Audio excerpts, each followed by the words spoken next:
Bueno, hola, ¿qué tal amigos? ¿Cómo están? Bueno, esta es una nueva entrevista con un gran amigo, Lucas Carena.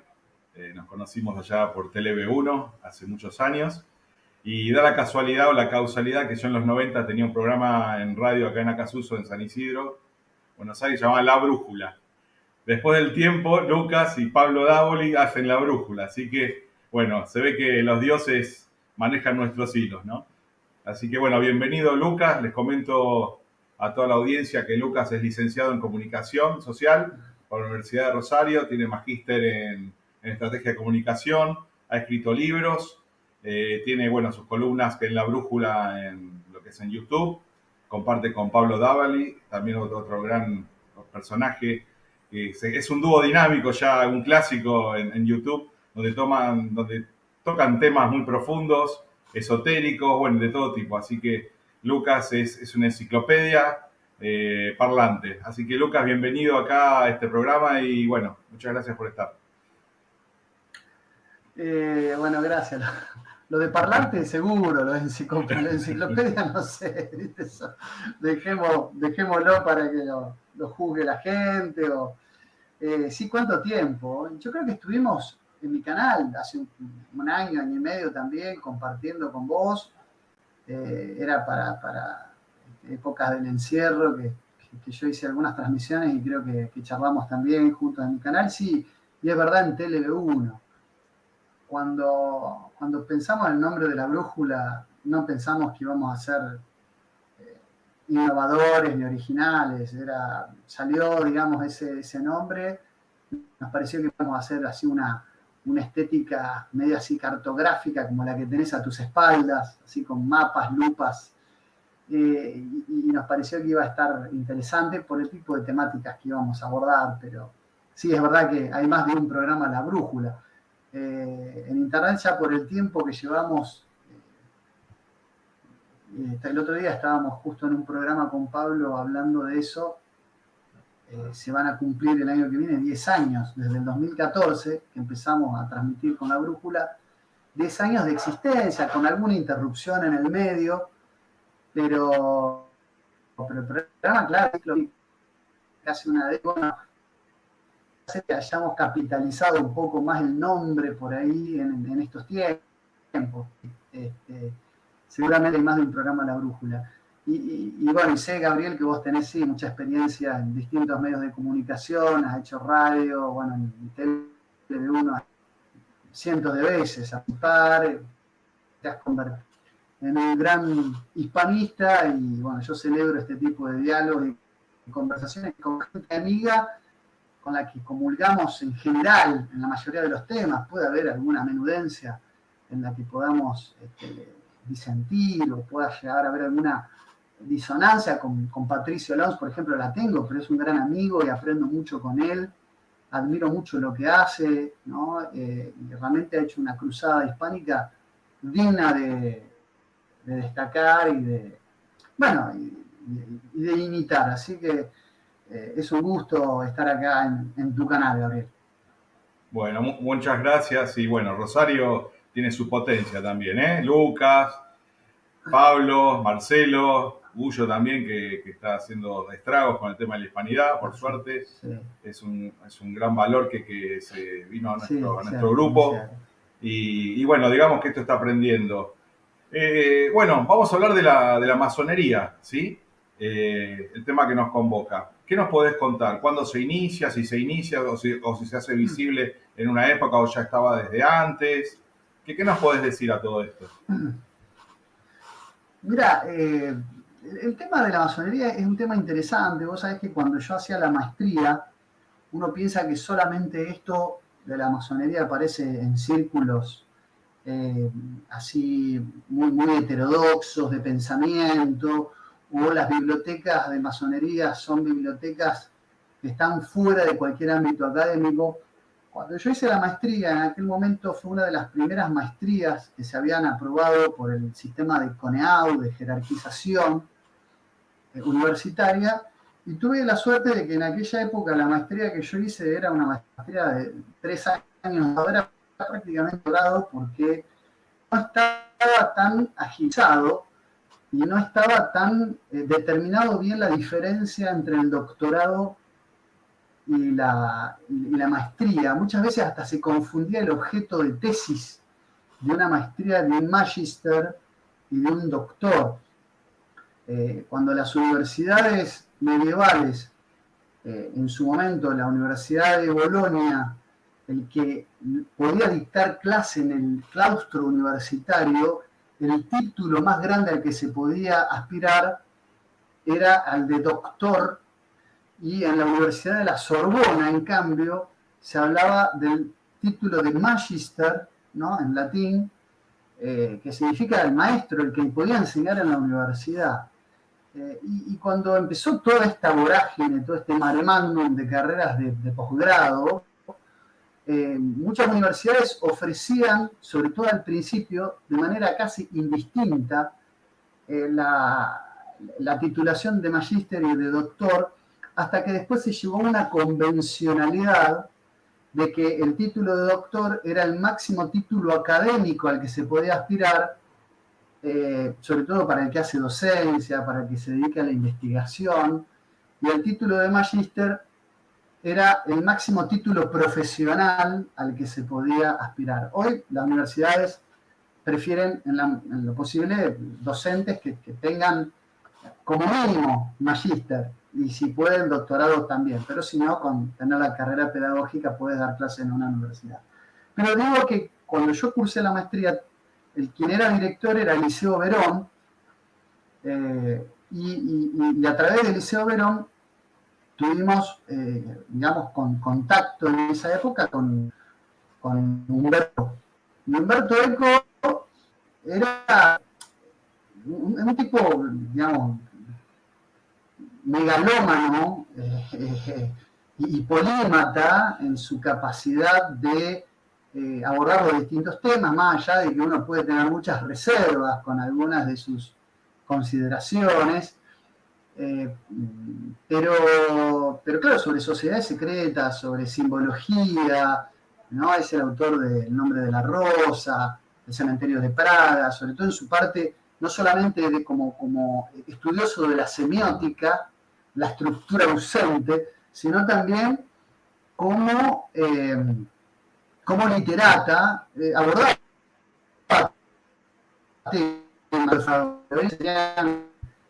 hoy especialmente serían como los de Dan Brown, digamos, pero de otro nivel, un nivel un poco más enjundioso. Entonces este tipo de temas no me fueron ajenos en mi carrera universitaria, pero efectivamente no se abordaban de manera... uno tuvo que hacer un trabajo autodidacta. Yo lo sigo mucho a Alberto Bárcena, por ejemplo, que investiga estos temas seriamente. El problema con estas literaturas es que muchas veces se presta a confusión. Hay gente bien intencionada, pero por ahí un poco improvisada, entonces se nutre de mucho material de internet, o si tiene material bibliográfico no lo jerarquiza bien. Y bueno, y eso también incursiona en algunos errores o en algunas desprolijidades que también terminan banalizando el tema y convirtiendo a aquellos que quieren hablar seriamente de este tema, sobre todo en una perspectiva hispanista, católica, en mera acción, ¿me entendés? Y a veces pasa que, bueno, no jerarquizan debidamente el tema, y bueno, eso tiene un riesgo, ¿no? Para todos los que sí lo quieren abordar seriamente. Uno hace lo posible, no quiero con esto incluirme en los que lo abordan seriamente, pero sí sé que Alberto Bárcena, por ejemplo, lo ha trabajado y lo sigue denunciando con mucha seriedad y compromiso.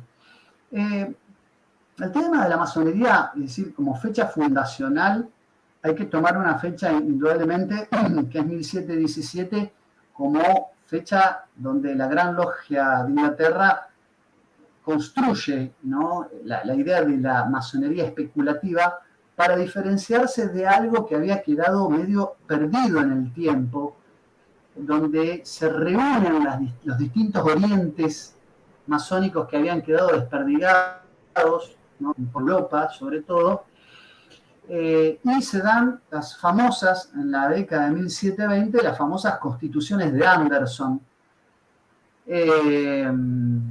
Ahí me dicen que se interrumpe un poco la transmisión. Vos avisame si querés que repita algo.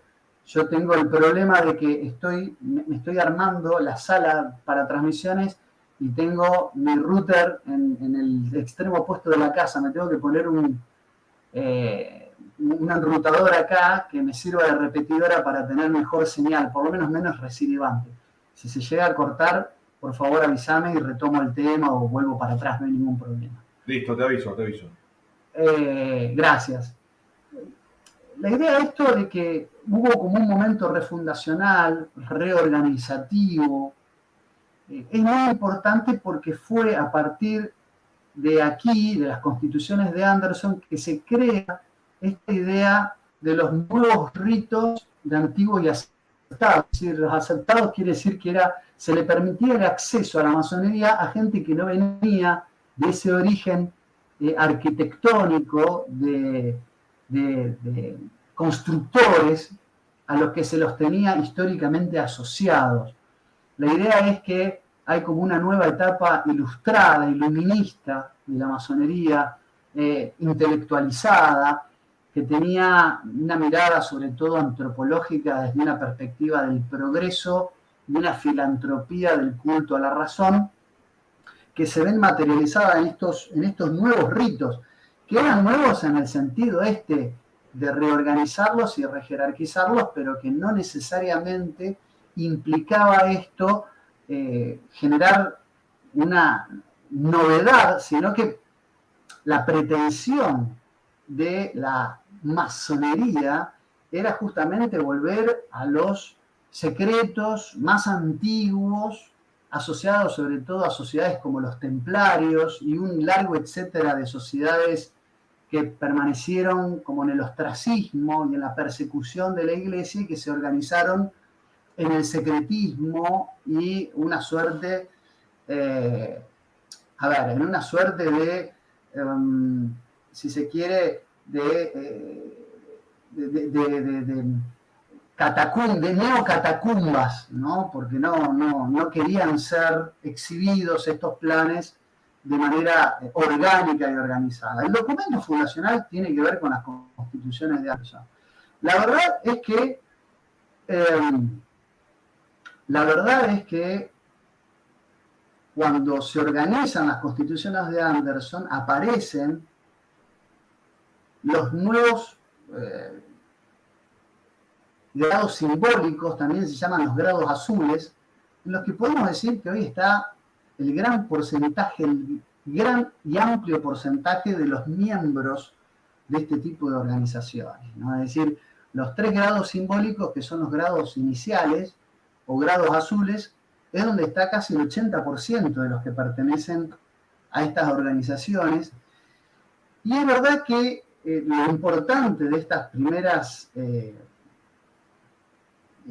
rituales iniciáticos, digamos rituales de incorporación de nuevos aspirantes a la masonería, tiene mucho de club de amigos, de sociedad filantrópica que busca el pleno desarrollo de las potencialidades humanas y busca lograr que el hombre se supere a sí mismo como una especie de bandera de portaestandarte general.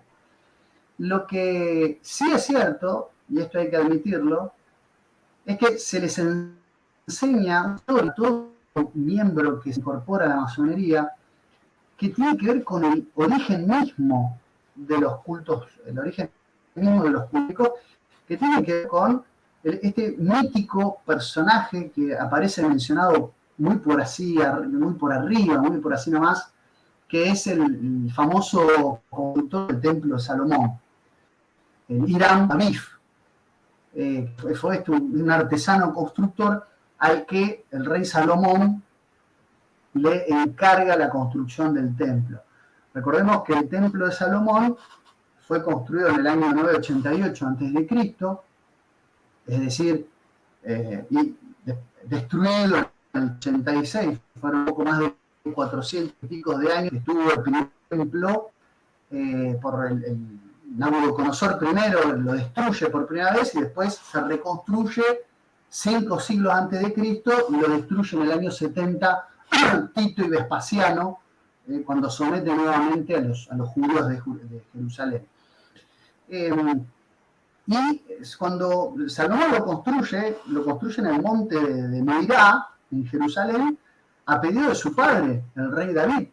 El rey David, que era el que había logrado unificar a las tribus de Israel, coronarse como el legítimo rey, consagrarse rey, es el que elige el lugar donde se iba a levantar el templo con la idea, de que el templo sea el lugar, el recinto donde definitivamente se coloque el Arca de la Alianza, el famoso Arca de la Alianza, donde estaban los mandamientos, las tablillas, donde estaba la ley de Dios. Es decir, la intención de David era darle un lugar total y definitivo a esta arca sagrada, ¿no? Que está custodiada, ¿no?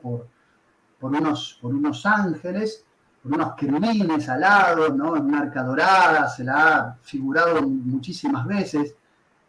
Ha aparecido en las sagas de Indiana Jones, lo tenemos mucho asociado a las películas de Hollywood. Pero, claro, después del tabernáculo, que fue el templo móvil durante tanto tiempo, se quiso instaurar un templo que tenga las características sagradas y definitivas para poner definitivamente ahí el arca. Y claro, Dios no le tenía permitido a David ser el que mande a construir el templo, porque David, para unir a los pueblos de Israel, había derramado mucha sangre. O sea, la leyenda cuenta que David había derramado mucha sangre. Fue su hijo, Salomón, el que le había sido ungido para llevar adelante la empresa de la construcción del templo. Y Salomón, que además se dice que Salomón, además de ser un gran rey y próspero rey, fue un mago con poderes esotéricos. Se dice de Salomón, que con su anillo tenía la capacidad de comunicarse tanto con los ángeles y como con los demonios, y lograr que estos le obedezcan.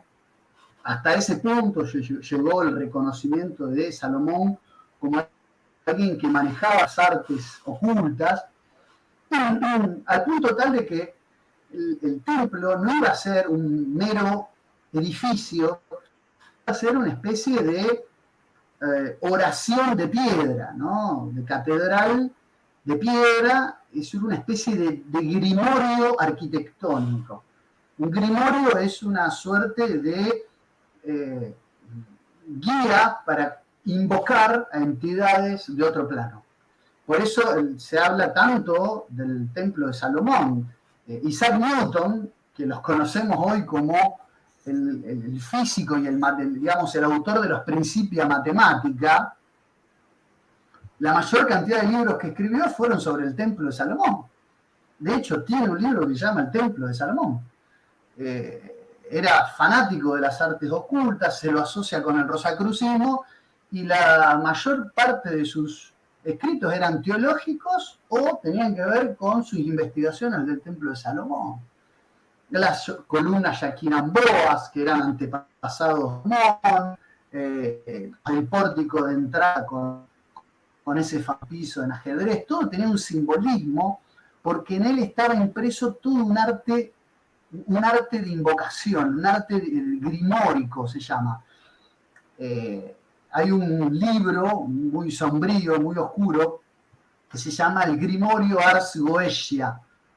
Este grimorio, que lo tradujo Alexander Crowley, justamente, que fue uno de los más grandes y así desembosados satanistas del siglo XX, fue el que lo tradujo, el que prologó este libro, y se llamaba Grimorio Ars Goetia, o la clavícula baja del rey Salomón. Es decir, lo que pretendía Aleister Crowley era tomar la low key, o lower key, que significa la llave baja del rey Salomón. Y Salomón había logrado los grimorios, los símbolos para invocar a seres del más alto astral, pero también para invocar a los seres del bajo astral. La cuestión es que ese libro, Grimorio Ars Goetia, si lo buscan, cuidado con meterse con esos libros, ¿no? Pero hay como una serie de pases mágicos para interpretar cada grimorio que representa a 72 demonios, básicamente, cada uno con su nombre y con su símbolo. Todo esto lo hizo un satanista y un ocultista como Aleister Crowley, inspirándose en los poderes del rey Salomón, para que tengamos una idea de lo que representaba ese templo. Entonces, la leyenda que le cuentan al que se inicia en la masonería es la historia de que Salomón, para construirlo, fue a buscar a Tiro a un constructor que era justamente Hiram Abif. Hiram Abif, porque tenía que construir este templo de acuerdo a ciertas características. Recordemos que el templo tenía un lugar sagrado, el Sancta Sanctorum, ese es el famoso Sancta Sanctorum, que era un lugar, un recinto al que solo podía entrar una sola persona, que era el sumo sacerdote, y que podía entrar una vez al año, justamente el día de la expiación, el Yom Kippur, el famoso Yom Kippur. Bueno, una sola vez al año, el día de ahí podía entrar el sumo sacerdote donde estaba ubicado el arca. Entonces, para eso tenía que tener un lugar amurallado. El monte Meirá había sido especialmente elegido por Dios, según toda la tradición hebrea, para montar el templo. Hay un largo etcétera de cuestiones.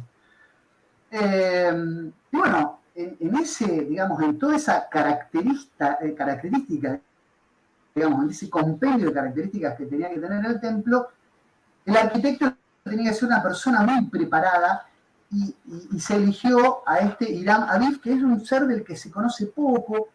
Se lo nombra, por ejemplo, en Reyes 7:14 de la Biblia. Y de hecho se lo nombra, fíjate qué interesante, Gabriel, se lo nombra como el hijo de la viuda.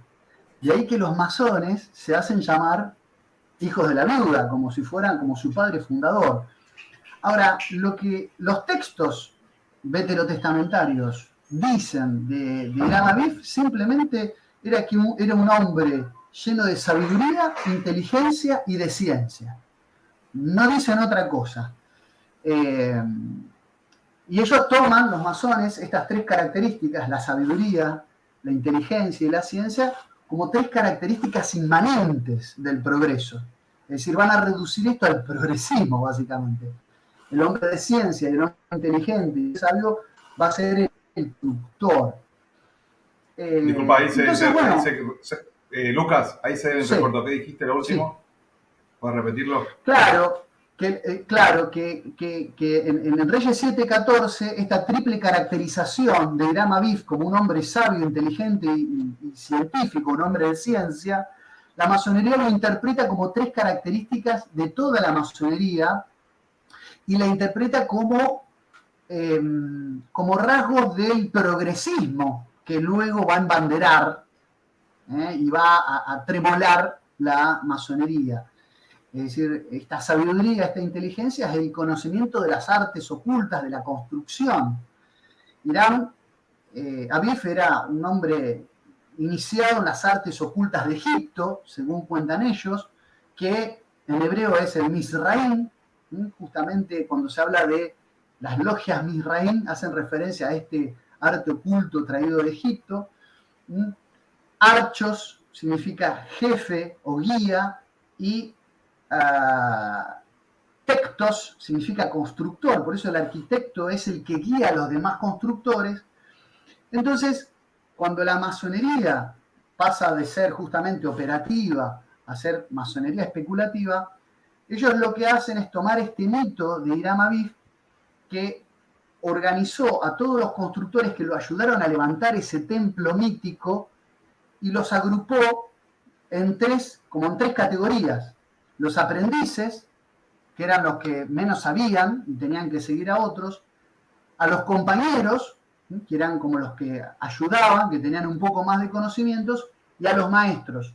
Por eso los primeros rangos dentro de la masonería se llaman los azules. Disculpame, ahí se interrumpió. Simbólicos. Grados azules. Disculpame, ahí se interrumpió. Grados Sí. azules, dijiste. Sí.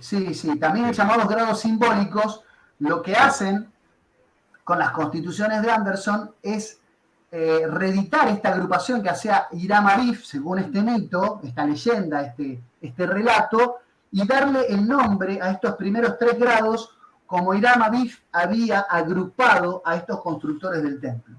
Esa misma jerarquización es la que sigue el iniciado, ¿no? Y que luego, en la medida que va ascendiendo, pasa de aprendiz a compañero y de compañero a maestro masón.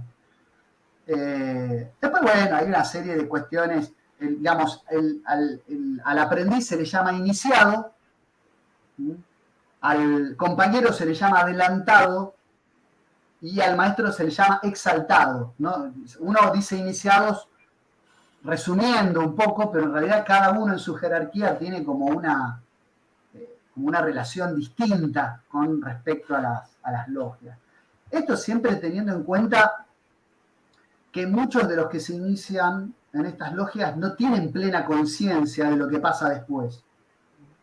Obviamente que gozan de algunos privilegios, insisto, hay relaciones de confraternidad, entre ellos se llaman hermanos, mientras que los que no son miembros de la masonería le llaman profanos, y entre ellos se generan muchísimos lazos de solidaridad, o sea, se ayudan a conseguir trabajos unos a otros, hay, obviamente, dentro de sus códigos, legitiman las relaciones de reciprocidad entre los miembros de la masonería. Ahora, ¿qué historia que le cuentan? Le cuentan la historia de 3 compañeros, 3 grados compañeros que estaban en la construcción del templo, se enamoran de la obra que estaban levantando, quieren apoderarse de la obra y quieren descubrir los secretos que Salomón le había delegado a este maestro constructor. Y como Hiram Abiff se niega, ¿no?, a revelar estos secretos que eran preservados solo para quienes conocían estas artes ocultas, el gran maestre, así le llamaban a Hiram Abiff, lo matan. Y estos, digamos, 3 compañeros que traicionan a su maestro y lo matan, que son Júbila, Júbilo y Jubileum, así se llaman en el mito, en la historia, entierran o esconden, mejor dicho, el cadáver de Hiram Abiff dentro del propio templo. Luego después Salomón inicia una campaña para encontrar y recuperar el cuerpo del rey Salomón. Y estos 3 traidores, que se convierten en los enemigos históricos de la masonería, son la avaricia, el fanatismo y la ignorancia, que vendrían a ser las 3 razones o los 3 motivos fundamentales por los cuales estos 3 compañeros mataron a su maestro, por ignorancia, por avaricia y por fanatismo. Es decir, la masonería se presenta como un conjunto de saberes que se contraponen a estos 3 pecados, por así llamarlos, pecados capitales para la masonería, que son el fanatismo, la avaricia y la ignorancia. Lo que no saben o lo que no le dicen a los iniciados es que la avaricia representa a la reyesía, el avaro es el rey, el fanatismo es la religión, ¿no?, y la ignorancia es el ejército, es decir, resolver por la fuerza lo que no se puede resolver con la intelectualidad. Por eso la ignorancia representa la fuerza del ejército. Por lo tanto, cuando preparan al iniciado en la masonería, lo predisponen para que tenga una animadversión por todo lo que sea lo monárquico, la tradición regia, es decir, los reyes, para que estén en contra del fanatismo que ellos reducen e igualan a la religión, y en contra del ejército. Fíjate que son 3 instituciones que representan el mundo de la tradición. Fíjate vos, Gabriel, que ellos ponen a la sabiduría, la inteligencia y la ciencia como la antípoda de la avaricia, el fanatismo y la ignorancia. Pero en esta contraposición, en esta relación por oposición que generan con las características de Irán Abif, asesinado y traicionado por los ignorantes, los fanáticos y los avaros, los fanáticos, los avaros y los ignorantes, en el fondo es una guerra que le hacen declarar subrepticiamente al iniciado en los grados simbólicos con todo lo que sea reyesía o monarquía, religión, esto es la Iglesia Católica, principalmente, ¿no? por una cuestión también de tradición occidental y cristiana, y el ejército. Básicamente, la hispanidad católica estaría enmarcada en ese reservorio contra lo que la masonería desde un comienzo intenta predisponer de mala manera a quienes forman parte de sus filas. Esto es interesante contarlo porque a veces parece como un cuentito simpático y después se corrobora que esta historia, digamos, tiene asidero mucho tiempo después cuando se pasan a los grados jerárquicos de la masonería. Por eso digo, el grueso de los miembros de la masonería están en estos grados simbólicos, pero después, y son muy pocos, que logran entrar a los altos círculos, a los lugares más jerárquicos de esta construcción piramidal. De hecho, el ritual, fíjate vos, del arco real que se da en el grado de maestro masón, que está instituido desde el año 1725, que se añade el grado de maestro, se lleva a cabo representando, por ejemplo, la muerte en vida del iniciado. Se hace un ritual donde el iniciado es como que muere y vuelve a nacer. Esta idea del renacido, esta idea de renovarse espiritualmente y dejar de ser lo que se era para ser un hombre nuevo. Y esta muerte y resurrección que ellos alegóricamente representan en el ritual representa la muerte de Irán Abif. Y mueren para conocer los secretos que le fueron ocultados a aquellos que decidieron matarlo, que era, por ejemplo, la palabra perdida, es decir, la palabra perdida del arquitecto, que era el verdadero nombre de Dios. Y el verdadero nombre de Dios es nada menos que Jabulón, que significa Ja por Yahvé o Jehová, Bul o Baal, que era un dios babilónico, y On, que era referencia al dios Osiris del panteón egipcio, es decir, es una especie de acróstico, Jabulón, que representa a Jehová, que representa a Baal, un dios babilónico, y a Osiris, también una deidad pagana, digámosle, egipcia, que también muere y es reconstruida por Isis. O sea, viste que Osiris es asesinado por Set, su hermano, que por levirato se casa con su mujer, y es vengado por Horus, su hijo, y la magia de Isis lo reconstruye Osiris. Bueno, esta idea de morir y reconstruir también los masones lo toman en esta figuración. Entonces el Jabulón es el nombre, el verdadero nombre de Dios con los que el maestro masón se inicia en estas logias. Uno podrá decir, no, pero esto es toda una cosa muy rebuscada. Alberto Bárcena, insisto, al que he entrevistado en mi canal, yo no sé si vos lo pudiste entrevistar, te recomiendo que lo hagas porque si a vos te interesan los temas de hispanidad, es un tipo muy, muy formado, muy preparado, muy respetuoso y muy serio de estos temas.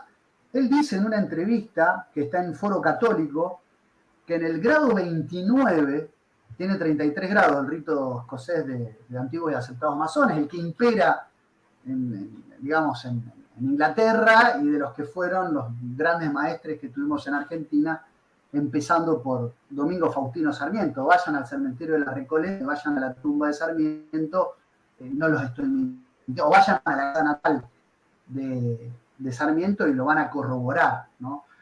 En el grado 29 del rito escocés dice el candidato debe pisar un crucifijo primero con el pie izquierdo y después con el pie derecho, para poder entrar al grado 30, que es el grado 30 del caballero Kadosh.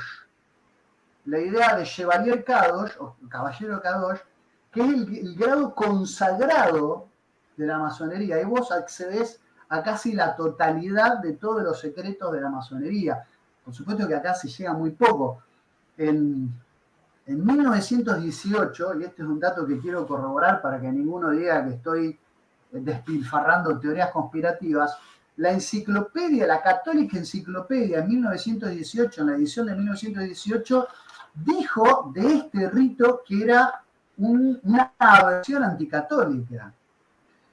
Julius Evola, que este tradicionalista italiano que estudió muchísimos todos estos temas, muy cercano a René Guénon, pero que le criticó justamente haber pertenecido a las filas de la masonería, haberse dejado fagocitar por este remedo de templarios pasados por agua que él consideraba que eran los masones y las logias masónicas, hablaba de que, claro, los constructores al declararle la guerra a la iglesia, a la reyesía, eran como los sudras, ¿viste? Él siempre comparaba con las religiones de extremo, era como los sudras, que eran los campesinos o los labradores, que le habían declarado la guerra a los brahmanes, la casta sacerdotal, y a los yatrillas, la casta de los reyes guerreros.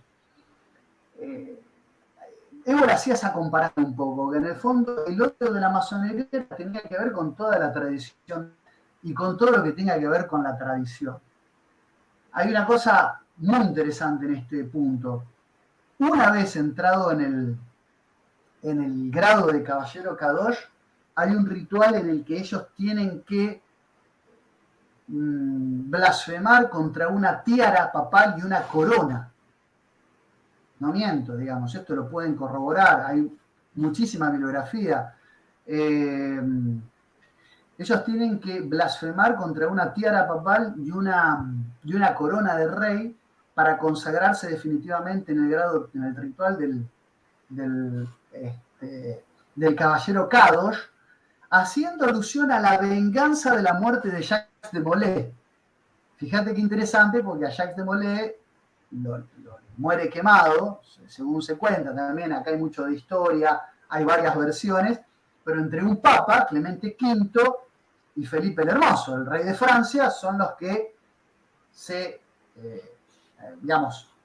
ponen de acuerdo para exterminar a la orden templaria, y los masones que pretendan apropiarse de esta herencia templaria, en el grado 30 hacen un ritual blasfemo contra la iglesia y la monarquía en alusión al papa y al rey que persiguieron y exterminaron a los templarios. Ahora, la verdadera razón de ser de esta lógica intrínseca a la masonería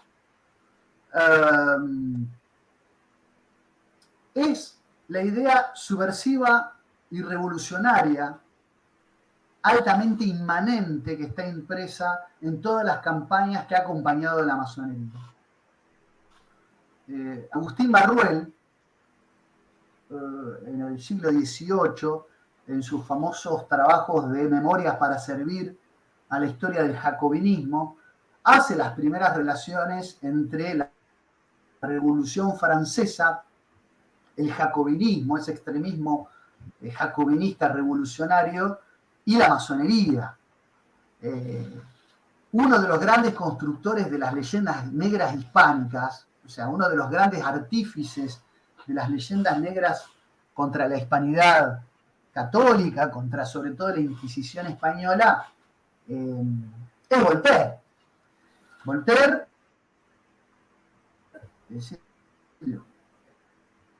se cortó François-Marie Aubret, más conocido como Voltaire, él muere en mayo, fíjate vos, Gabriel, él muere en mayo de 1778. Hola. Sí, sí, se había cortado, pero Voltaire, sí. ¿Estoy de vuelta? Sí, sí, sí.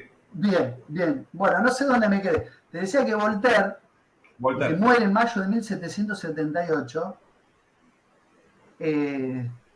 un mes antes de morir, el 7 de abril de 1778, esto lo pueden corroborar, hay un libro muy interesante de José Antonio Ferrer, Beninelli, que se llama Voltaire y la masonería. El 7 de abril de 1778 se inicia en la masonería del Gran Oriente Les Neuf Sauveurs, que eran los 9 hermanos, fundada por el astrónomo Jérôme de Lavande y Claude Schweitzer, que era mucho más conocido por su nombre en clave Helvetius, que era muy cercano a la enciclopedia. Recordemos que en esa época, en el siglo XVIII, estaba la enciclopedia de las ciencias y las artes. Fíjate que esta pretensión inmanentista de a través de la entronización de la diosón y este non serviam de la autonomía del hombre a través de su razón, se crea la enciclopedia.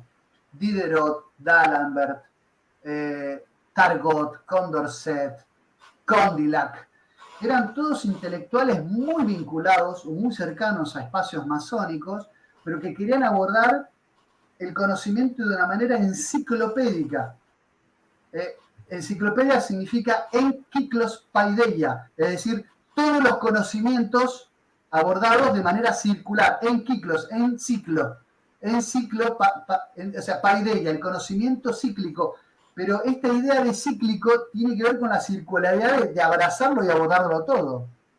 Esa pretensión arrogante del conocimiento absoluto y de poner ese antropocentrismo, el hombre en el centro, pretendiendo reducir a Dios en mero arquitecto, porque la idea del arquitecto es un poco esto, es darle un tecnicismo a la idea de Dios y de dibujarla, relativizarla. Bueno, es lo que la masonería ha construido. Por eso las condenas de la iglesia a la masonería han sido muchísimas y muy vastas. Después les puedo dar alguna bibliografía.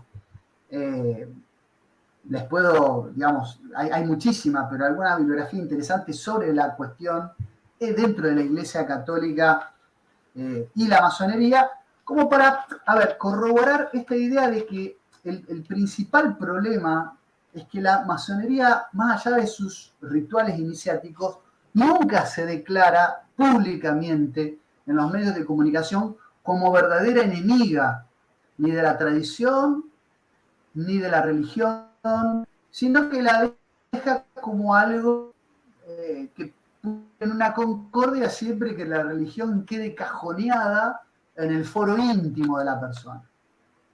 Es decir, pero creen en el progreso irrestricto e ilimitado del ser humano a partir de sus condiciones inherentes e inmanentes. Y ese es el gran problema, porque esto es contrario a la enseñanza, por empezar, de la Iglesia Católica, que explica que la trascendencia explica que la salvación es a través de, ¿no? Es decir, la cristiandad católica enseña que la salvación se llega a través del... Nadie llega al Padre sino a través del Hijo, ¿no? La masonería se trata de romper, ¿no? De fracturar esta relación con el orden metafísico y trascendente.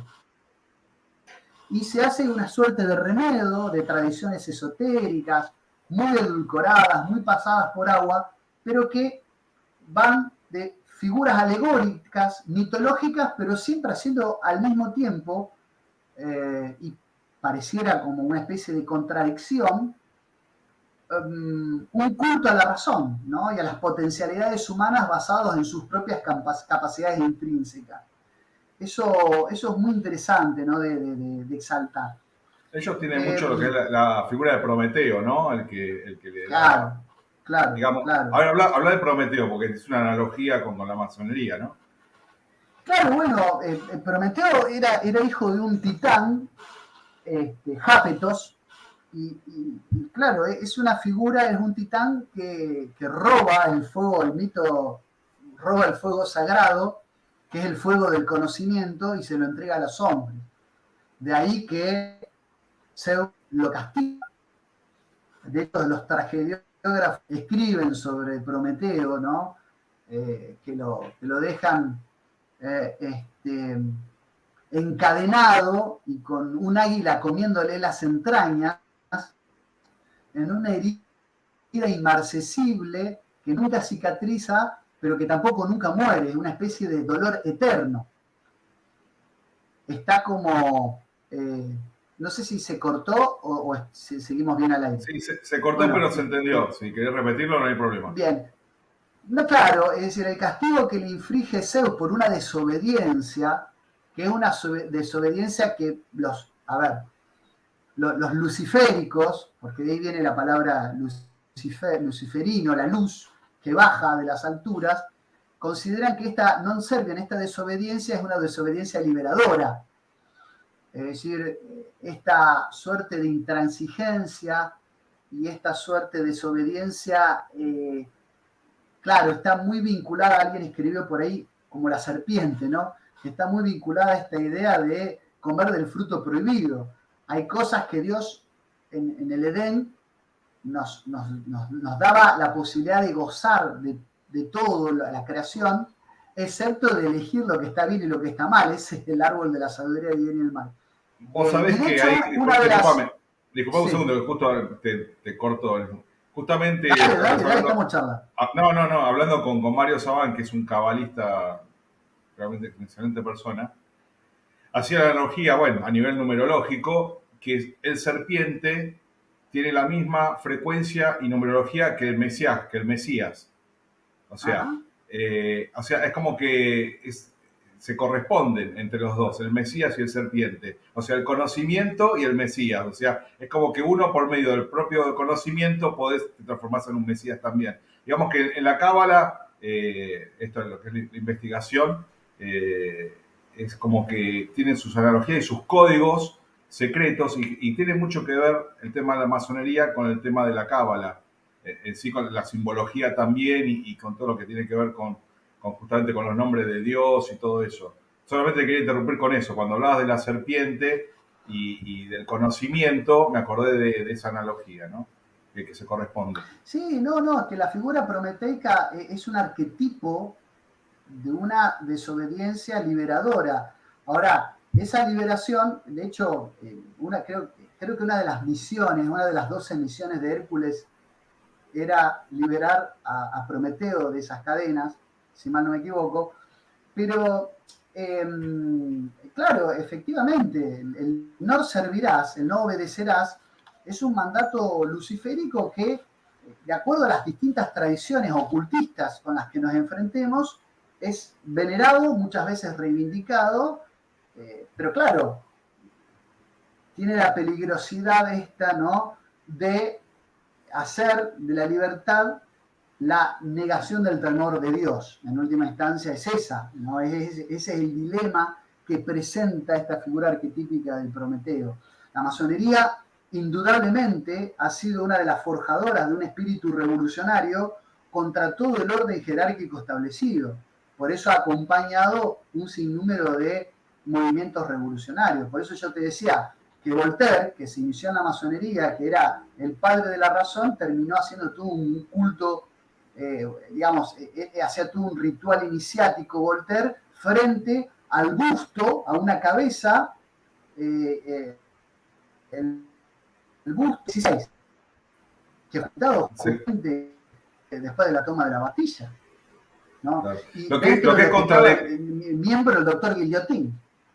Sí, lo que es contradictorio cuando decís que el tema que va contra la monarquía, la religión y los ejércitos, es como que se da en Inglaterra justamente y la reina es como está en la monarquía, en la masonería y manejan justamente lo que fue el Imperio Británico, ¿no? Bueno, o sea, la masonería es una herramienta del Imperio Británico.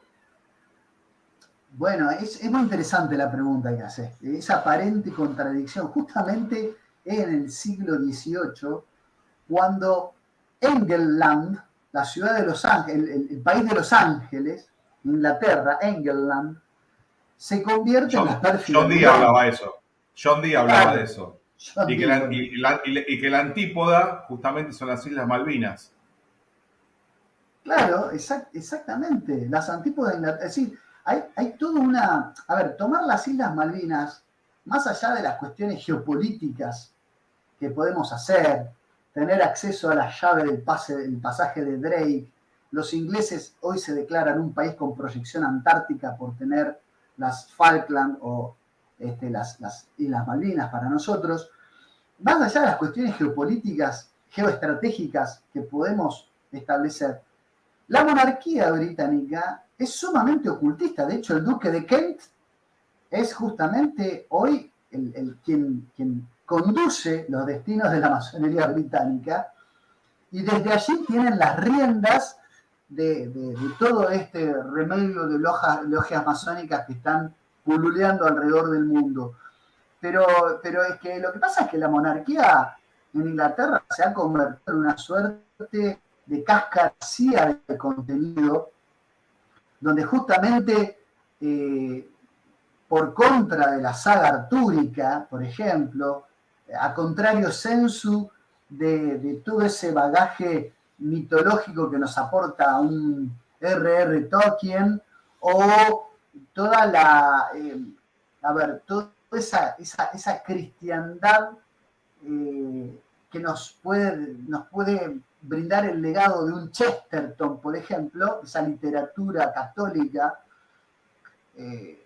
primero con la reforma anglicana, segundo con la revolución gloriosa de 1688, ¿no? Ahí ya se embiste a la monarquía con Jacobo, ¿no?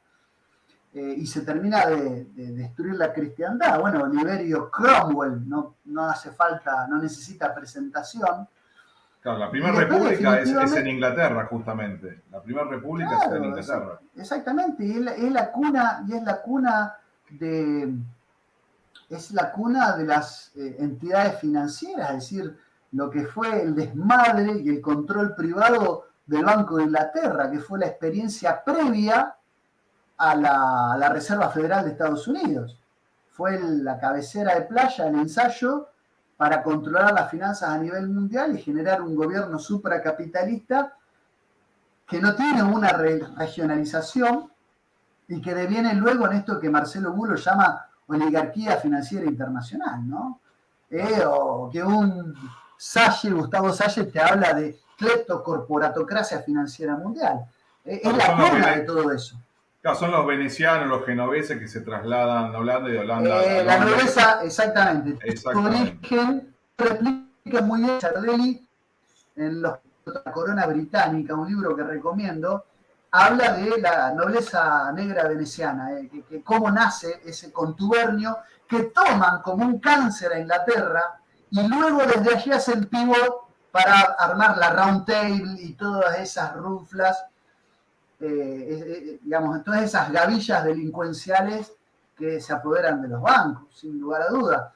Pero sí, hay una serie de acontecimientos históricos que Marcelo Bulo los retrata bien, con tinte más académico, no tan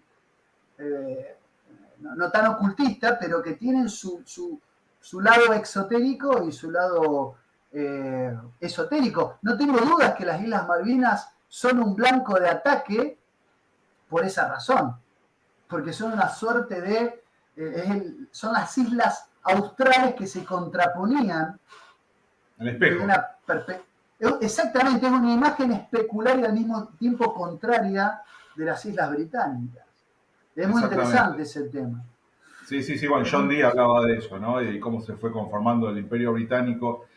Digamos que en el 1600 de Enrique VIII en adelante, ahí es como que se da vuelta todo y empieza este nuevo orden, ¿no? Este nuevo orden capitalista, los venecianos en la City, las compañías de las Indias Británicas, que tiene la misma bandera que la bandera de Estados Unidos, salvo que después pusieron las estrellas, pero es la misma bandera. Y ahí se conforma todo este mundo, digamos, que estamos viviendo y padeciendo, ¿no? Sí, continúa. No, bueno, a ver, la gran controversia que se ha generado hasta nuestros días es, bueno, cuánto en nuestros lares la presencia y la influencia de estas logias masónicas, sin lugar a dudas, todos los movimientos progresistas a lo largo y ancho de Hispanoamérica tienen alguna pata en la masonería. Yo me acuerdo de haber pasado una vez por calle, no me acuerdo, primero se llamaba Cangallo y ahora es calle Ahora Perón. Sí. Ahora Perón, donde está el edificio, la sede, la Gran Logia Argentina. Y si vos mirás por la ventana te encontrás con una suerte de cuadro enorme y tenés, digamos, en ese cuadro la imagen de Allende, por ejemplo, ahí adentro, que estamos hablando del socialismo chileno, ahí adentro. Entonces, en realidad todos los movimientos progresistas han incurrido en la masonería. Y liberales.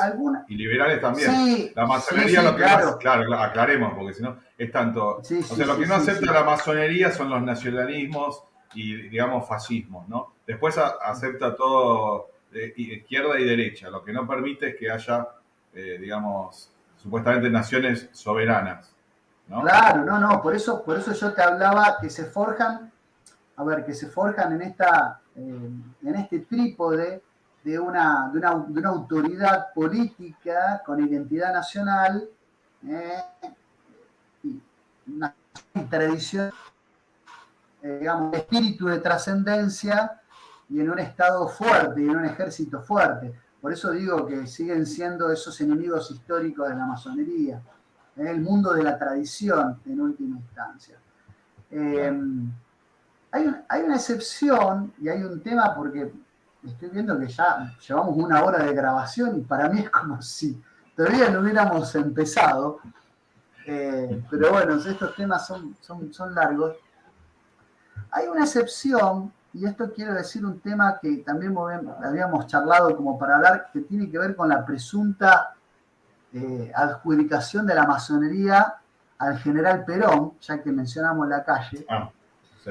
Y la verdad es que yo he discutido con distintos sectores que afirman la pertenencia de Perón en la fila de la masonería por 2 razones.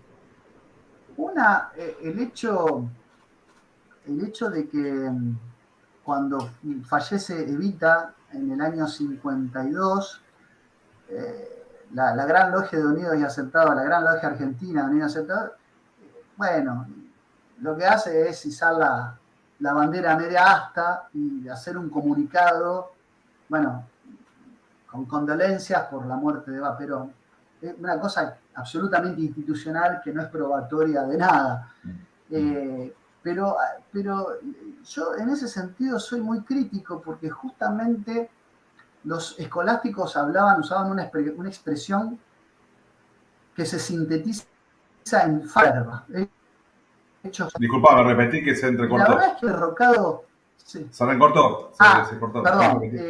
Los escolásticos, utilizaban una expresión muy elocuente, facta non verba.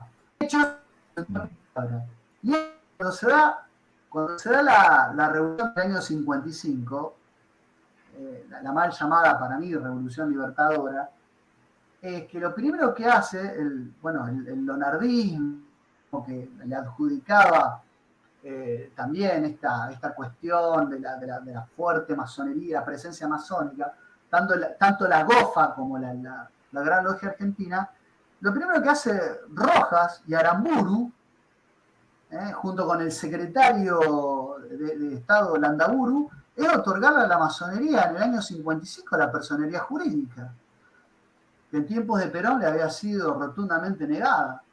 Y a partir de ahí la masonería se instala y empieza, bueno, con una personería jurídica, vos podés pedir desde un crédito, recibir donaciones, tenés una entidad que antes no tenía y empezó a crecer de manera muy fuerte. Y el otro tema, sobre el tema de Perón y la masonería que quería aclarar, tiene que ver con la famosa propaganda DUE. Si vos me dejás, quería hacer también una aclaración. Vos sabés que en 1981, Gabriel, se publicó una lista con miembros de Propaganda DUE donde aparecían cercanos a Perón dos personas, uno, Raúl Astiri, que Raúl Astiri estuvo acompañando, a ver, convengamos que es anterior a Perón, fue director general de radiodifusión con el gobierno de facto de Farrell, y fue presidente interino entre Cámpora y Perón, digamos. Y López Rega, son las dos personas que sí tienen una vinculación con el DUE. Y es verdad que Licio Celli, que fue un poco el que dirigía esta logia masónica, contribuyó al retorno de Perón, a la Argentina para que pueda lograr su tercer presidencia. Ahora, yo quiero decir una cosa acá.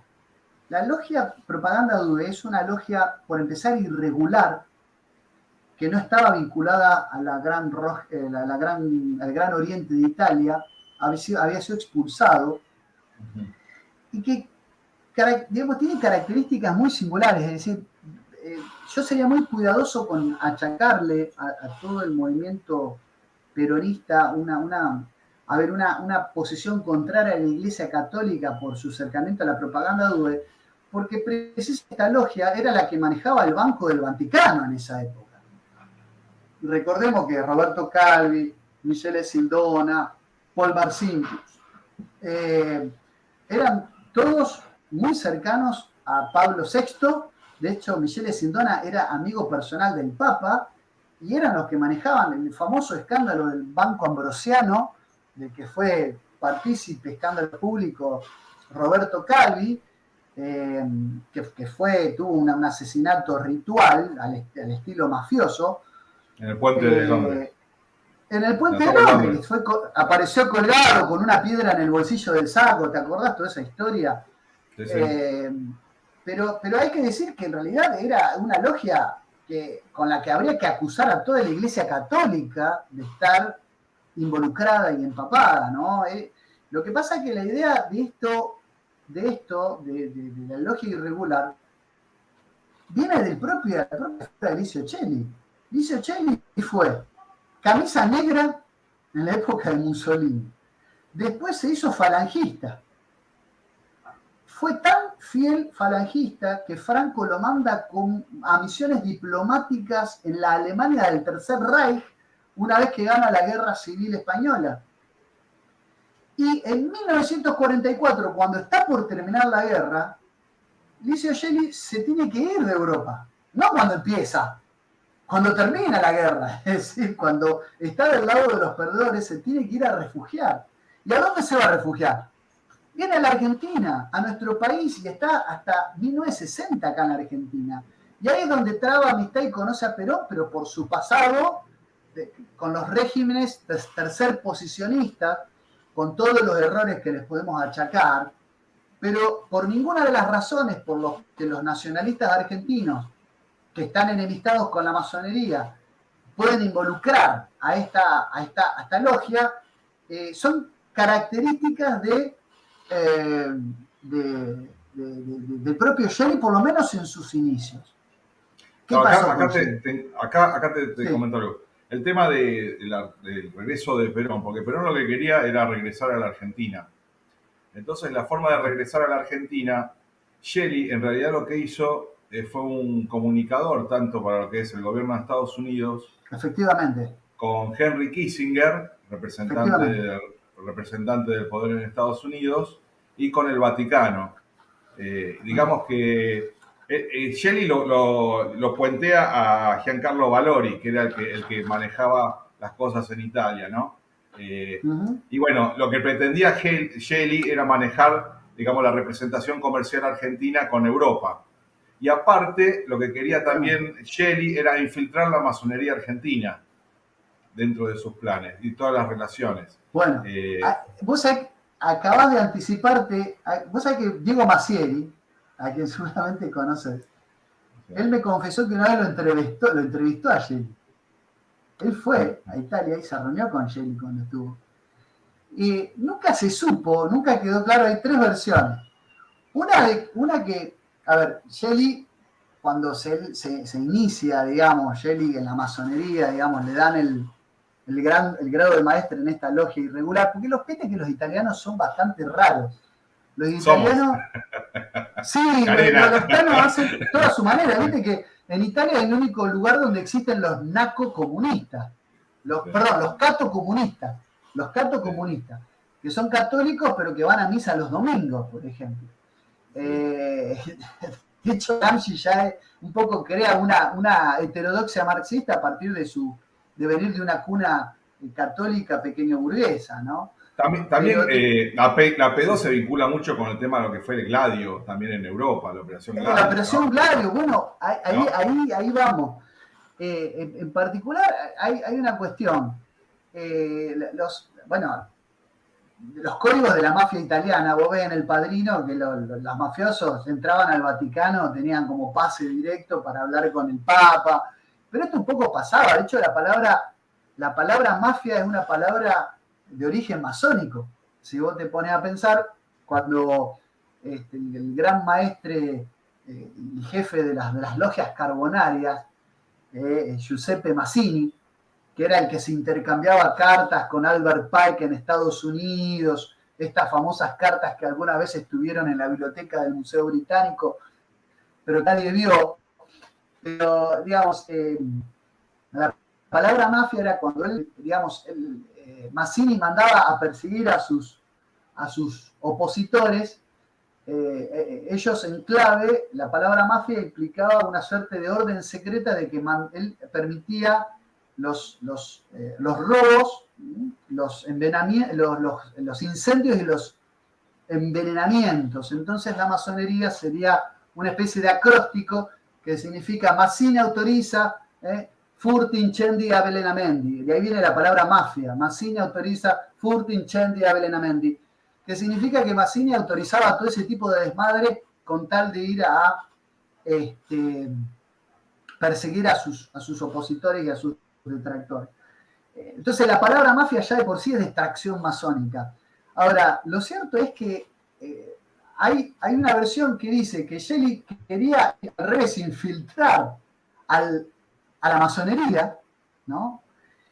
Y otra versión es que es reclutado por la CIA porque lo que necesitaban en la década del 60, sí o sí, imagínate, época de Kennedy, época en el 59, Revolución Cubana, Guerra Fría a más no poder, misiles, la crisis de los misiles en Cuba, la Alianza para el Progreso de Kennedy, tuvo un contexto de Guerra Fría y la CIA necesitaba combatir al comunismo.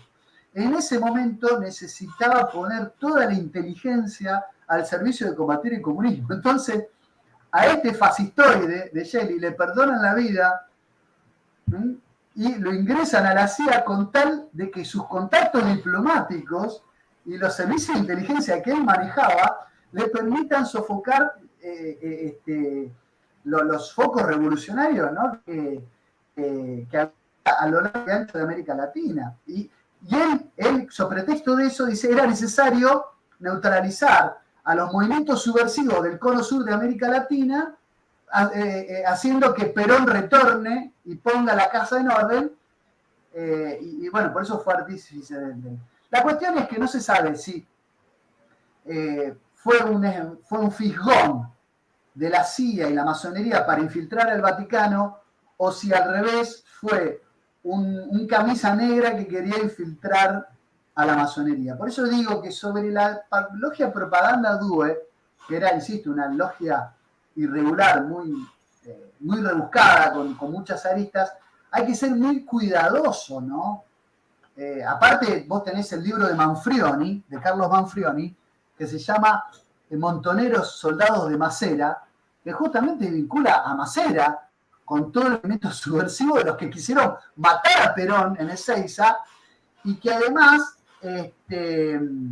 fue el que, digamos, uno de los miembros, Macera fue de los miembros de la Junta Militar que, bueno, que voltearon a Isabelita, ¿no? A Estela Martínez. No, era de la logia Pedúe como muchos.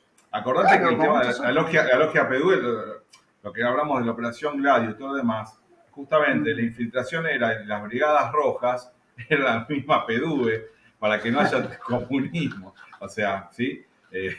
Y yo digamos que creo que más que Shelley no era el que, digamos que para mí fue una pieza dentro de este tablero ajedrezado, ¿sí? Del gran poder, me parece, ¿no? Tiene que haber alguien en la cabeza como para decir, no, es algo fuera, como el 007, ¿no? Si lo agarran, no pertenece a ningún lado, como Lord Cockayne cuando toma con San Martín Lima, ¿no? En Perú, no, Lord Cockayne en ese momento estaba degradado, entonces él lo hizo por su propia cuenta, la corona no tiene nada que ver en todo esto, me parece, ¿no? Ahí Dionisio se enojó porque dije América Latina. No, claro, sí. Yo siempre digo Hispanoamérica o Iberoamérica. Claro, o Iberoamérica. Sí. Claro, no, América Latina porque me refería a la Alianza para el Progreso de Kennedy, era un programa que así los tienen los americanos como latinos, no es una cuestión nuestra. Sí, comprende.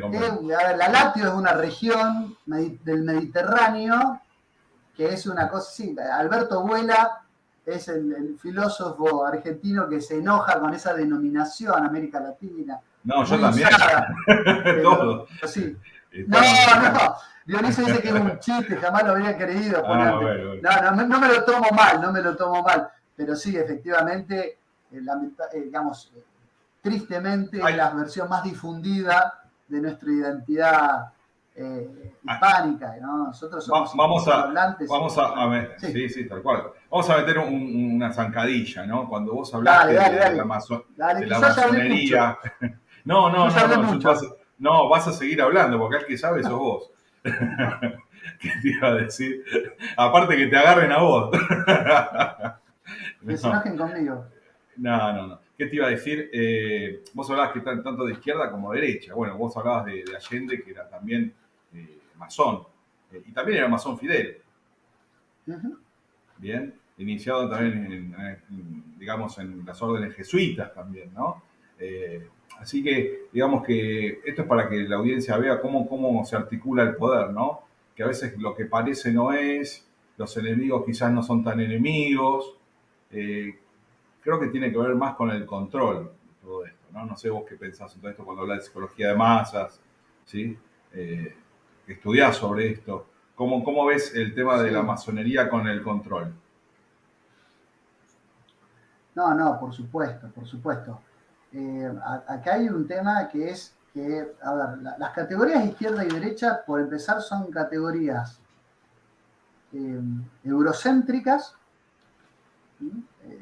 De hecho, son categorías que nacen en el contexto de la Revolución Francesa, para la Constitución de 1791, justamente vale la pena recordarlo, los feuliantes, que eran los que defendían el antiguo régimen, el antiguo orden, se sentaron a la derecha, mientras que los girondinos se sentaron más al centro y a la izquierda, y los jacobinos en la extrema izquierda, digamos, del recinto, que representaban en esa época, vamos así decirlo, la izquierda representaba el liberalismo burgués, no el socialismo de corte marxista que tiene más de un siglo, casi siglo y medio de gestación.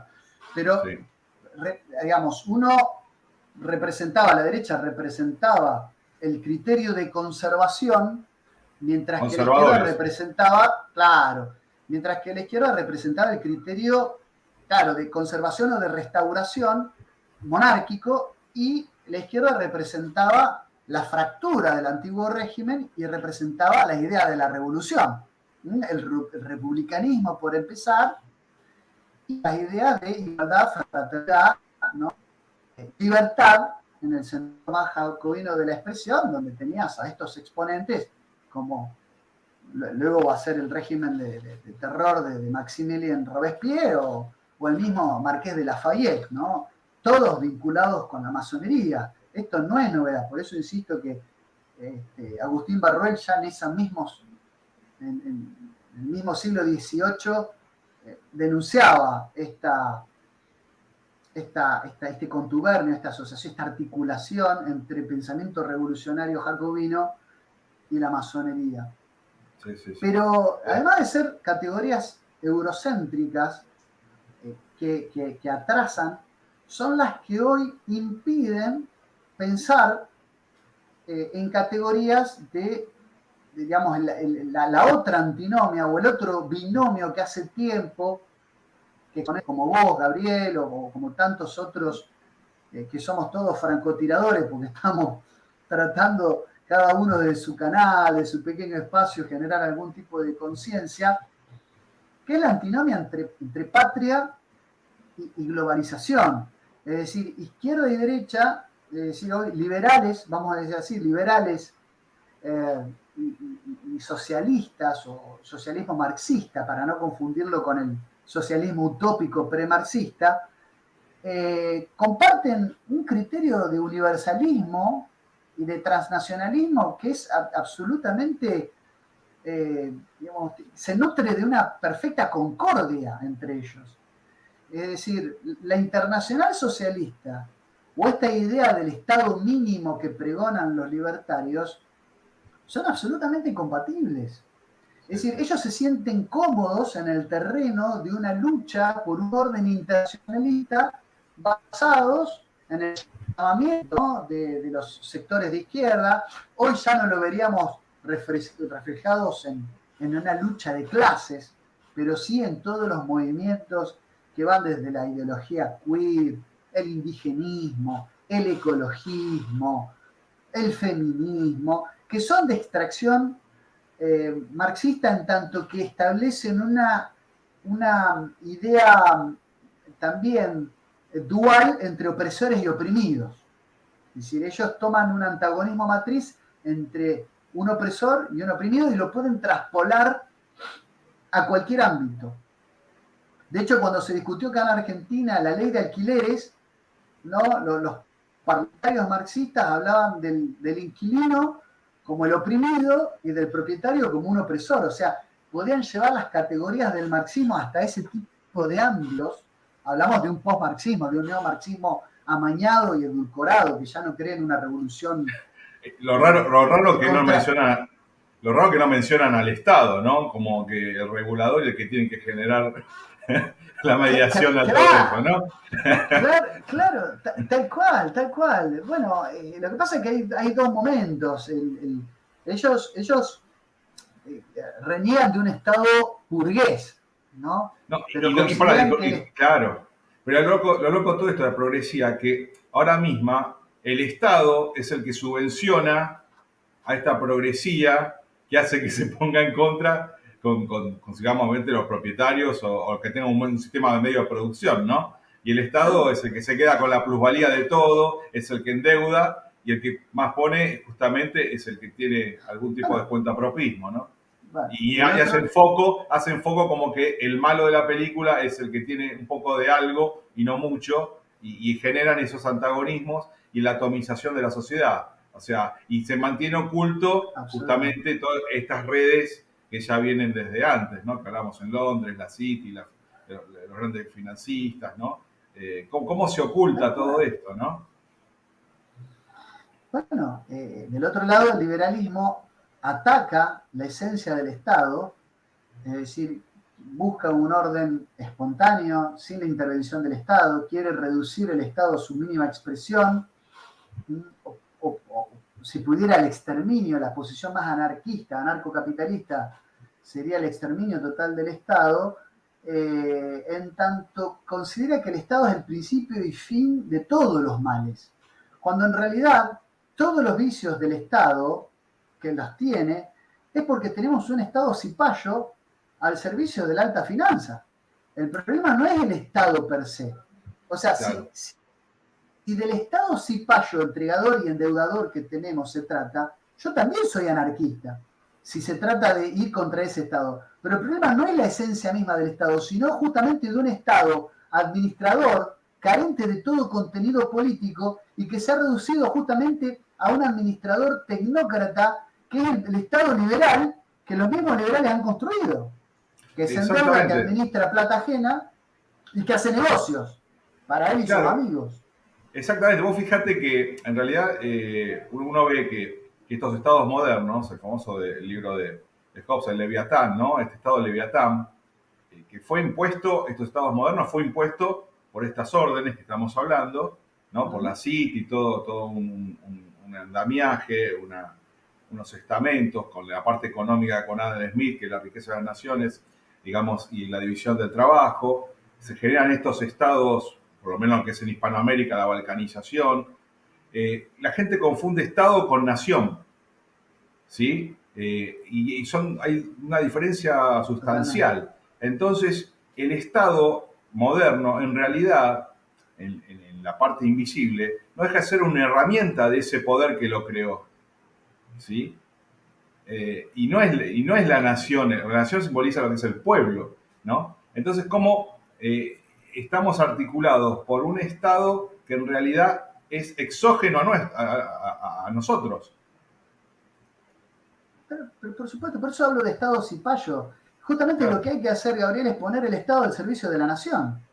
Claro. Y quienes operan detrás de bambalinas desde la sombra son estos poderes internacionalistas y ayudados por una playa de agrupaciones y de organizaciones, entre los cuales están las sociedades secretas, entre ellas la masonería, que vienen pero conspirando hace tiempo a través de la promoción del progresismo de izquierda y derecha para evitar, insisto, que se instale en la sociedad una verdadera y plena conciencia de que el problema del futuro, de la última reunión, las 3 últimas reuniones del Club Bilderberg, el primer punto de la agenda era el problema de los nacionalismos. Claro. El problema de cómo sofocar el espíritu nacionalista naciente y los fracasos de las 2 décadas de globalización, casi 3 que llevamos.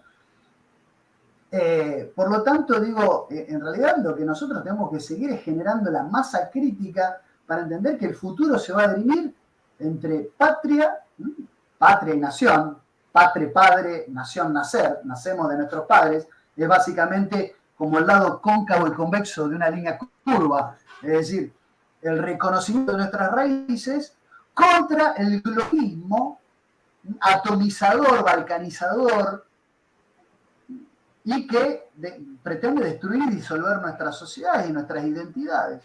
Por eso todas estas ideologías son banderas multicolor, porque pretenden reemplazar las banderas de las naciones.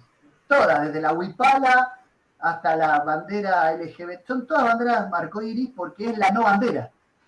Es todos los colores para que en definitiva no haya ninguno, ¿no?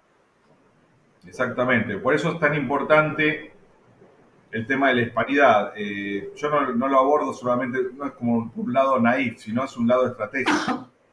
Y aparte de reconocernos de lo que somos realmente, ¿no? Porque si vos no tenés tu identidad, no sabes quién sos, no sabes a dónde vas a ir, si no sabes tu pasado, no vas a poder proyectar tu futuro. Entonces la hispanidad para mí ya es un tema de supervivencia. Y justamente es una nación hispánica, ¿no? Porque tiene que ver con los valores, la territorialidad, digamos, toda nuestra idiosincrasia, religión, costumbres, tradición. Bueno, todo eso está en peligro para que se atomice cada vez más y nosotros pasemos a ser unos parias en este nuevo mundo tecnotrónico que ya estamos y en donde prácticamente desaparece el ser humano, el alma del ser humano arraigado en la tierra, ¿no? Es como que ya queda una individualización total y encima de confrontación, donde rompe esa comunidad, ¿no? Y la otra vez estaba diciendo que lo importante es generar la comunidad, la común unidad, volver a unir y organizar esa comunidad, porque si no sos una masa, y la masa es amorfa. Lo que tenemos que tratar de revertir esto es generando una comunidad y organizada. Creo que ahí está nuestro punto y nuestra salvación. De otra forma, vamos a estar cada vez más atomizados y más dominados, ¿no? Divide e impera, ¿no? Sí, sí, hago plenamente mías tus palabras, Gabriel, estoy totalmente de acuerdo, ¿no? Acá hay una lucha por la supervivencia y por la identidad, ¿no? Es decir, nosotros, los pueblos que tenemos raíces hispánicas, estamos hoy frente, bueno, al embiste y el embuste más grande de nuestra historia. Es decir, a través de la mentira y los intentos de flagelar y de atacar nuestra esencia. Por eso, a ver, yo soy por ahí insistente y reiterativo. Tenemos que ser mansos como la paloma y astutos como la serpiente. Tenemos que ocupar los lugares. Tenemos que recuperar la cátedra. No tenemos que pelear, dar la batalla, pero no pelearnos con el sistema, digamos, de modo tal de darle la espalda, sino de ir de frente, vincularnos con el sistema, siempre obviamente en aras de la verdad, nunca claudicar a nuestras convicciones, nunca entregarnos a las huestes enemigas, pero tenemos que mantener esa mansedumbre y esa paciencia de que, bueno, la providencia está de nuestro lado, ¿no? La providencia nos acompaña, nos empuja, nos da cobijo y amparo, como decía, había un sacerdote que decía: la misericordia del Señor es tal y tanta que cabe entre la soga y la garganta. Y en realidad, viste, el golpe que no mata fortalece. Entonces nosotros tenemos que mantenernos de pie, firmes y avanzando, porque esto es una batalla cuyo seguramente no vamos a ver nosotros, Gabriel, tal vez, y espero sean nuestros hijos o nuestros nietos quienes puedan llegar a gozar de los frutos de una vuelta de esa hispanidad y esa identidad católica hispánica que tenemos que defender y sostener. Así que, sí, bueno, yo te agradezco toda esta hora y media de charla, pero bueno, si querés alguna reflexión final o algo podemos hacer. Sí, yo lo que quería acotar en esto, en todo caso, para ir resumiendo, es lo que veo que nosotros, lo que hemos vivido y padecido en estos últimos años, también se da como que el poder necesita que haya una resistencia. Vos sabés que en lo que es Foucault, poder, resistencia, siempre cuando hay una relación hay poder y una resistencia, ¿no? Pero si seguimos enganchados con el poder, no podemos generar una agenda propia, porque estamos perdiendo tiempo en resistir permanentemente. Yo creo que el tema es saber dónde va el poder, qué es lo que quiere, pero armar nuestra propia agenda. O sea, luchar por eso, generar, porque si te quedas solo en la resistencia y declamando, le encanta al poder que hagas eso, porque no estás haciendo nada, ¿sí? Es como que seguís atrapado con la resistencia. Entonces, saber cuál es el objetivo, pero ir armando tu propia agenda.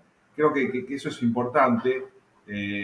Y otro tema de la fe es importante, pero también algo que me decía Mario Sabán, ¿no? Quizás en el cristianismo la fe está mal interpretada.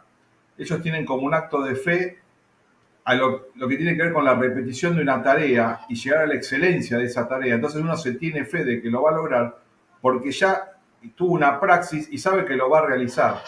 Dice que la fe en sí, por fe en sí, o la esperanza como esperanza, si vos no generás una acción, no va a suceder. Entonces, la propuesta es que hagamos cosas para que sucedan, ¿sí? Creo que pasa un poco por ahí también. Tener la verdad, pero llevar también la espada. No solo ser mansos, sino también ser astutos y también como los templarios. Los templarios eran sacerdotes guerreros, ¿sí? No eran solamente sacerdotes. Y ahí terminé. Ahora vos. No, me río porque justo a mí que le puse a mi canal El Gibelino por predicar eso, ¿no? Es decir, esa parte esa parte de la cristiandad guerrera que reivindica al emperador, a Federico de Hohenstaufen, a su abuelo Federico Barbarroja, que fueron grandes cruzados, que fueron ejemplos de guerreros, de monarcas y de pontífices, porque en esa época, en la época del Sacro Imperio Romano Germánico, el emperador del Sacro Imperio Romano Germánico tenía características pontificiales. Era puente entre Dios y el hombre. La lucha Era del papado con el emperador. el Utrum Clegladius, la doctrina de las dos espadas, que convivían armónicamente, pero después los güelfos empezaron a tratar de reducir el poder y la influencia de los guerreros. Por eso la Iglesia Católica se quedó sin castas guerreras. Tiene su casta sacerdotal, pero no tiene castas guerreras. Y los que van a ganar esta batalla no son, por más que les duela mucho y a algunos les moleste, no son las sotanas. Bueno, Esta eso lo guerra vimos no la van a ganar. Eso yo le dije al abad de San Benito, le digo, ustedes realmente traicionaron, le digo, porque tenían que haber movilizado a toda la iglesia con la ley del aborto. Porque en un momento vos podés predicar con la palabra, pero vos en un momento tenés que actuar, tenés que generar la acción. No podés permitir que maten inocentes. Y ahí me dijo, tenés razón, Gabriel, tenés razón.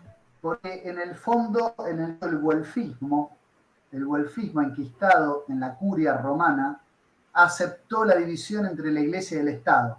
Desde el gibelismo nosotros defendemos el carácter sagrado del poder temporal. El ejercicio del poder tiene su origen en la divinidad, todo. Y eso es lo que no estamos dispuestos a claudicar.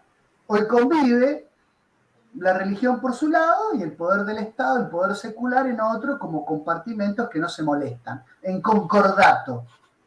No, nosotros no lo aceptamos. Por eso nos constituimos en verdaderos defensores de la tradición. Así que, Gabriel, estamos más de acuerdo de lo que pensamos. Totalmente. Los dioses nos mirarán de frente cuando tengamos un rostro, ¿no? Sí. Digamos, también hay algo que dice que lo espiritual es lo que está allá. No, lo espiritual es esto, lo que estamos viviendo. Pasa que en ese nos partieron al medio diciendo que no, el reino de la espiritualidad está afuera de nosotros. Y nosotros, justamente en estas potestades, nosotros somos espíritu. Lo espiritual está acá, la guerra está acá. Pasa que te quieren sacar de ese lugar para que no hagas nada. Claro. Bueno, claro, efectivamente. Resumí vos y termina vos. No, decirte que a ver, cuando se redacta por León XIII, para volver un poco al principio de la temática, la Humanus Genus, la encíclica de la Iglesia que condena a la masonería y todas las organizaciones que tienen relaciones parentales. Por ahí en el chat hablaban desde los Rotarios, que hay un libro de Armando Tonelli que vincula el origen